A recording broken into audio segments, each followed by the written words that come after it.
জাতীয় জনতা নেতা বিপ্লব বর্তমান জানাল স্বাগতম। ত্রিপুরা রাজ্যের উন্নয়ন বিচারে বিপ্লব বর্তমান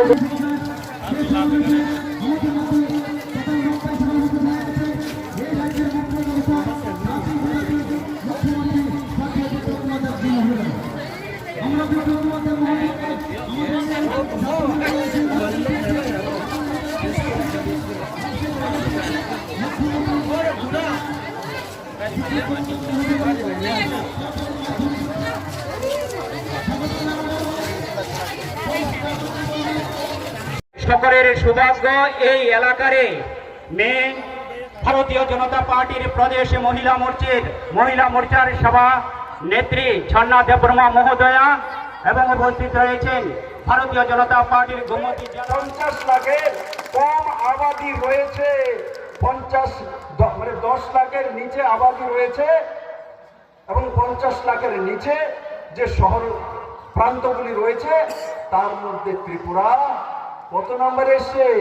11 নম্বরে চলে এসছে। শিলং 35 নম্বরে রয়েছে।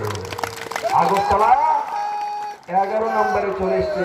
ইজ অফ লিভিং, তার মানে ত্রিপুরার মানুষের জীবনযাত্রার মান উন্নয়ন হয়েছে। আর দ্বিতীয় প্রমাণ, আগে দিল্লি থেকে আগরতলা ফ্লাইট চালানো মুশকিল ছিল, কারণ যাত্রী নেই, মানুষের কাছে পয়সা নেই। এত টাকা দিয়ে দিল্লি থেকে কে আসবে, কোন লোক যাবে? আজকে দিল্লি থেকে আগরতলা ডাইরেক্ট ফ্লাইট কয়টা আসে? কয়টা জানেন কি? দিল্লি থেকে ডাইরেক্ট আগরতলাতে ফ্লাইট 2টা আসে প্রতিদিন। দিল্লি থেকে 500 থেকে 400 লোক ত্রিপুরা আসে এবং ত্রিপুরা থেকেও 400 থেকে 500 লোক দিল্লিতে যায়। আর 25 বছরের টানা সরকারের সময় 10 জন লোক দিল্লি যেত না আর 5 জন লোক দিল্লি থেকে আসতো না। এটা হচ্ছে উন্নয়নের প্যারামিটার, মাপকাঠি, যে দিল্লি থেকে ডেলি 400 থেকে 500 লোক আমার ত্রিপুরা রাজ্যে আসছে এবং আমার ত্রিপুরা রাজ্য থেকে ডাইরেক্ট 400 থেকে 500 লোক দিল্লিতে যাচ্ছে। এটা প্রমাণিত করে ত্রিপুরার মানুষের কাছে রোজগার বেড়েছে, ত্রিপুরার মানুষের কাছে সুবিধা বেড়েছে। আর তার কারণেই ইজ অফ লিভিং সম্মান দিয়েছে ভারতের প্রধানমন্ত্রী নরেন্দ্র ভাই মোদী দিয়েছে। ভারতীয় জনতা পার্টি সরকার আসার পর জনজাতিদের চিহ্নিত করা হয়েছে, সমাজপতিদেরকে সম্মান করা হয়েছে। সে জমাতে হদার প্রধান ব্যক্তি হোক, দেববর্মার মধ্যে যে প্রধান ব্যক্তি, ত্রিপুরার মধ্যে যে প্রধান ব্যক্তি, রিয়াংদের মধ্যে, চাকমাদের মধ্যে এই যে 19টি আমাদের জনজাতির মূল কাস্ট রয়েছে, তাদেরকে চিহ্নিত করে সরকারিভাবে মাসিক অনারেরিয়াম আর তার সঙ্গে সঙ্গে সার্টিফিকেট দেওয়া। লোকসভা নির্বাচনে গমতিতে এসেছিলেন, গার্লস স্কুল উদয়পুরের ময়দানে বলছেন, ভারতবাসী দেখো ত্রিপুরাবাসীকে এসে, এরা দূরদর্শী, এরা বুদ্ধিমান, এদের কাছ থেকে কিছু শিখতে হবে, এসে শিখুন ত্রিপুরাবাসীর কাছ থেকে। ত্রিপুরাবাসীর মানুষ, ত্রিপুরার মানুষ নতুন কিছু করতে জানে, ত্রিপুরার মানুষ ইতিহাস সৃষ্টি করতে জানে, ত্রিপুরার মানুষ জিরো থেকে ভারতীয় জনতা পার্টি সরকার জানাতে পারে। সেই দিশাতে কাজ করার জন্য কারোর কাছ থেকে যদি শিখতে হয় তো ত্রিপুরা ভারতীয় জনতা পার্টির মানুষের কাছে থেকে শুনে সিপিএম এর লাইনেই ঘুরতে হবে, তাদের কথাই শুনতে হবে, পার্টি পিছে বিচার হবে। আমার ছেলে মেয়েকে যে বিবাহ বন্ধনে দিতে হয় তো পার্টি পিস যাকে বলবে তার সঙ্গে দিয়ে দিতে হবে আমার মেয়েকে। সেই মানসিকতা নিয়ে গেছিল ত্রিপুরার মানুষকে, এক দাসত্বের মানসিকতা নিয়ে গেছে।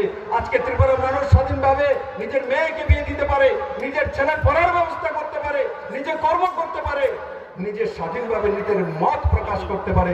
সেই দিশাতে ত্রিপুরা চলে গেছে। না হলে একবার চিন্তা করে দেখুন, 2018 আগে মানুষের মধ্যে বিশ্বাস জাগিয়ে দিয়েছিল এই কমিউনিস্টের দল, এই হায়নার দল। কি করেছিল? মানুষের মধ্যে যারা আমরা আর কোনদিন যাব না, আমরা 100 বছর ত্রিপুরাতে থাকবো। পূর্বতন মুখ্যমন্ত্রী বলতেন 100 বছর কমিউনিস্ট থাকবে বন্ধু, 2.5 বছরে ফুরুত হয়ে গেছে, 100 বছর তার দূরের কথার সাথে কাজ করবো। বন্ধুরা, আমি আপনাদের আশীর্বাদ চাই। এখন কমিউনিস্টের বন্ধুরা আমার সঙ্গে প্রশ্ন তুলে দেখো না, বিপ্লব দেবকে আপনারা বসিয়ে দিয়েছেন, কি দিয়েছে? কিচ্ছু দিছিনি, চাকরি পাইছুনি। হ্যাঁ, তোমার কি দিয়েছে? দেখো তিনি গাড়ি দিয়ে চলে, তো আমি গাড়ি দিয়ে চলতাম নাকি জলে দিয়ে চলতাম?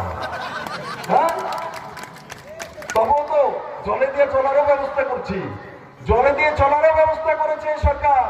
গোমতী নদীতে ছোট বাঁধ এসেছে। ত্রিপুরার মানুষ কোনোদিন কল্পনা করেনি গোমতী নদীতে জেটি হবে, ড্রেজিং হবে। নরেন্দ্র ভাই মোদীর বারাণসী থেকে প্রোটোকল রোডে, সেখান থেকে কি আসবে? বারাণসী থেকে চাউল আসবে, বারাণসী থেকে শাড়ি আসবে, পাঁচরা আসবে, আর এখান থেকে বাঁশকরণ নিয়ে যাওয়া হবে, বাঁশের বোতল নিয়ে যাওয়া হবে, এখান থেকে কাঁঠাল নিয়ে যাওয়া হবে, আনারস নিয়ে যাওয়া হবে। নরেন্দ্র ভাই মোদীর বারাণসীতে পৌঁছে দেবো জলপথে। সেই ব্যবস্থা ভারতীয় জনতা পার্টি সরকার করেছে। আর চট্টগ্রাম বন্দরগাঁওর মধ্যে দিয়ে জলপথে সারা নর্থ ইস্টের অন্যের ব্যবস্থা ত্রিপুরা সরকার করবে। নরেন্দ্র ভাই মোদী সেই দিশাতে ত্রিপুরাবাসীকে নিয়ে গেছে। বন্ধুকে দেখে আগে তো দাদা কাছে আসতো, কথা বলতো, এখন কই দাদাকে তো দেখি না, মাঝে মাঝে টিভিতে দেখি। বন্ধুরা আমাকে দায়িত্ব দিয়েছেন কাজ করার জন্য, আমি কাজ করি। কাজ না করলে ত্রিপুরার উন্নয়ন হবে না। মাননীয় প্রধানমন্ত্রীজি কাজ করার জন্য মুখ্যমন্ত্রী বানিয়েছেন। ত্রিপুরা অনেক পিছিয়ে গিয়েছিল। আজকে দেখুন না, সমস্ত প্যারামিটারে নর্থ ইস্টের সবগুলো রাজ্যের মধ্যে সবচেয়ে আগে ত্রিপুরা চলে যাচ্ছে। এবার আগে কিসের জন্য পুরস্কার নিয়ে এসতো? মনরেগার জন্য মুকুট নিয়ে এসছে, মহান কাজ করেছে। আরে মনরেগার কি কাজ করেছো? 37 ম্যান্ডেজ, মান 7 এভারেজ ম্যান্ডেজ কত ছিল 2018 পর্যন্ত, 2017 পর্যন্ত? মাত্র 37 দিন। আজকে এডিসিতে এভারেজ ম্যান্ডেজ কত আছে? 82 82 ম্যান্ডেজ আছে। 37-এর জায়গায় 82 আছে। অ্যাসপিরেশনের ব্লকে কত আছে? 96 ম্যান্ডেজ আছে। তার জন্য পুরস্কারের কথা বিপ্লব বলে না। বিপ্লব পুরস্কার কিসের চায়? ইজ অফ লিভিং এর চায়। ইজ অফ লিভিং মানে উন্নততর জীবন যাপনের ব্যবস্থা।